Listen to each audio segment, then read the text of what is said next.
Episode 18, Kesempatan Bibir Manis, lanjutan serial novel, Wanita Cinta Satu Malam.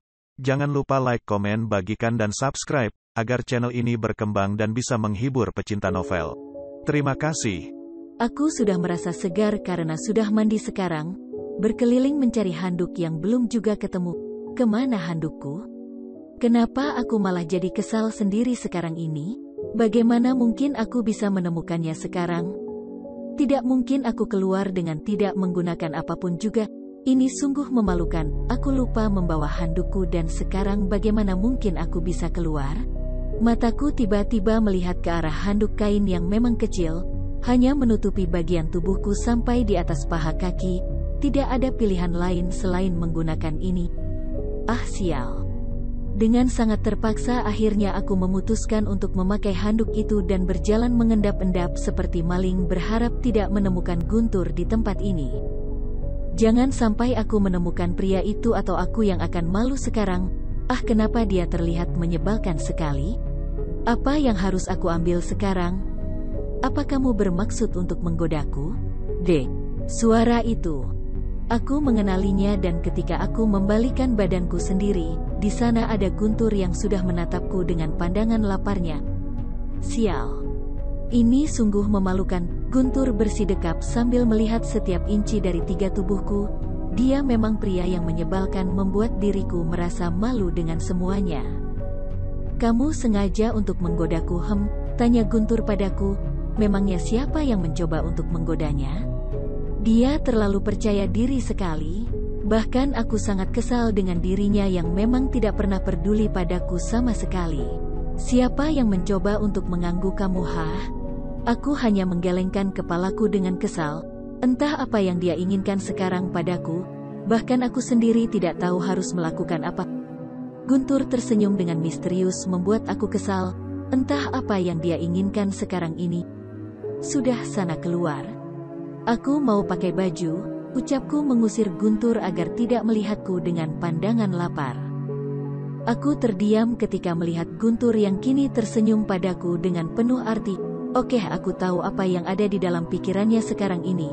Bahkan aku tidak menyangka kalau semuanya akan jadi seperti ini. Kenapa aku harus pergi? Toh kita sudah suami istri, kenapa kamu malah ketakutan? Ucap Guntur yang kini berjalan semakin dekat padaku. Tunggu, aku hanya bisa mundur ketika dia yang kini mencoba untuk menepis jarak antara kita berdua. Sit. Apa sudah tidak bisa mundur lagi karena di belakang adalah lemari? Aku tidak bisa mundur karena sudah mentok di ujung. Aku tidak bisa melakukan apapun juga sekarang ini. Ah, kenapa malah membuat aku jadi kesal? Guntur tersenyum dengan menyeringai ketika melihat aku yang memang sudah tidak bisa mundur lagi. Apa yang kamu lakukan? Tanyaku pada dia dengan marah.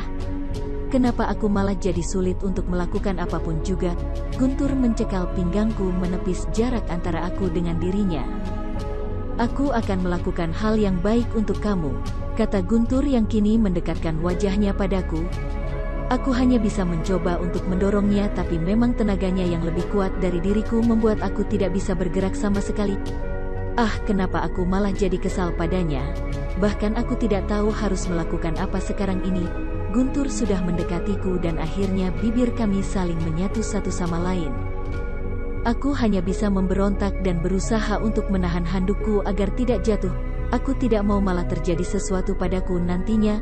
Bisa bahaya kalau Guntur sampai berbuat yang macam-macam padaku. Aku mencoba untuk melepaskan semuanya, tapi Guntur yang kini sulit untuk aku cegah. Bibirnya sudah bermain padaku dengan lincah. Sial. Bahkan aku tidak tahu harus melakukan apa sekarang. Dia menelusuri rongga gigiku dengan sentuhan yang membuat aku melayang ketika dia yang mencoba untuk memperdalam sentuhannya. Benar-benar bisa membuat aku jadi lebih gila. Aku tersadar dengan apa yang sudah Guntur lakukan, lalu aku memukulinya agar dia bisa melepaskan tautan bibirnya walaupun terasa tidak mungkin. Guntur melepaskan semua tautannya padaku setelah pasokan oksigen yang hampir habis. Aku hanya bisa menatap dirinya dengan kesal. Bisa-bisanya dia mengambil kesempatan dalam kesempitan. Sungguh di luar kendali diriku. Apa yang kamu lakukan, Kenapa aku malah kesal padanya yang malah menyatukan bibirnya padaku? Padahal kita sudah menikah, tapi tetap aku tidak mau kalau dia sampai melakukan hal yang konyol seperti ini. Aku benci padanya yang memang bisa mengendalikan diriku seperti ini. Jujur aku malah merasa sebagai wanita murahan di mata Guntur, tidak punya harga diri sama sekali karena aku mau menikah dengan dirinya demi menyelamatkan perusahaanku yang memang sudah di ujung tanduk. Pria menyebalkan, kamu mengambil kesempatan dalam kesempitan. Aku memilih untuk memakai Guntur lalu mendorongnya untuk menjauh dariku. Sudah sana pakai baju, atau mau aku pakaikan? Goda Guntur padaku dengan senyuman yang membuat aku kesal. Kenapa juga dia malah membuat aku kesal? Pria yang memang menyebalkan membuat aku bingung harus melakukan apa. Semuanya malah membuat aku tidak tahu harus melakukan apa.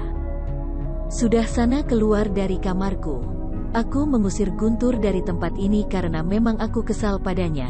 Entah apa yang dia inginkan sekarang ini, aku bahkan tidak tahu harus melakukan apa lagi. Aku hanya memejamkan mataku dengan tenang. Memang ini adalah hal yang baik untuk diriku membuktikan semuanya. Guntur bukan orang sembarangan yang mudah aku kendalikan di sini. Aku tidak akan pergi, toh ini juga adalah kamarku sendiri. Ah, kenapa aku malah jadi kesal dengan Guntur? Bagaimana caranya aku memakai baju jika Guntur terus menatapku dengan pandangan laparnya?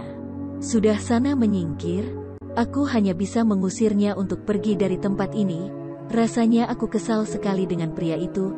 Entah apa yang dia mau, pokoknya aku harus mengambil bajuku. Aku membuka lemari yang ada di tempat ini.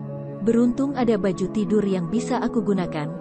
Dengan terburu-buru akhirnya aku mengambil baju ini dan memilih untuk kembali ke kamar mandi.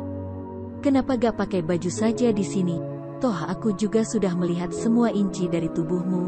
Bahkan setiap jengkalnya saja masih aku ingat. Aku langsung membulatkan mataku mendengar apa yang dikatakan oleh Guntur barusan.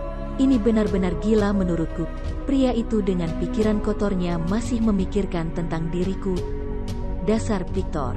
Apa itu Piktor? Tanya Guntur yang menaikkan sebelah alisnya. Astaga, jangan bilang kalau dia juga tidak tahu apa itu artinya. Memang yah tuh pria hanya berkutat sama berkas laporan saja hingga tak mengerti bahasa gaul zaman sekarang. Jangan bilang kalau dia juga tidak mengerti apa kata gelai. Sudahlah, itu tidak penting sama sekali. Aku juga tidak akan terlalu memikirkannya. Pikiran kotor, ketusku yang akhirnya memutuskan kembali ke kamar mandi karena memang akan tidur. Rasanya begitu bahagia ketika aku yang kini sudah terhindar dari Guntur, setidaknya untuk hari ini. Bahkan aku sendiri tidak tahu harus melakukan apa lagi. Semuanya memberikan sesuatu yang memang sulit untuk aku jaga. Malam pernikahan yang seharusnya indah bagi pengantin baru, tapi semuanya tidak punya arti dan makna sama sekali untuk diriku. Rasanya hampar dan semuanya memberikan sesuatu yang membuat aku kesal. Bodoh amat deh, aku memilih memakai baju tidurku dengan perlahan. Tidak lupa mengambil ponselku dan memeriksa banyak sekali notifikasi masuk dari orang-orang terdekatku yang mengucapkan selamat atas hari pernikahanku dengan Guntur. Hingga mataku tertuju pada pesan singkat yang membuat aku heran karena aku tidak menyimpan nomornya. Jangan senang dulu Cindy, semuanya baru dimulai. Apa maksud dari orang tersebut? Siapa orang yang sudah berani untuk mengirimkan pesan ini padanya? Bersambung.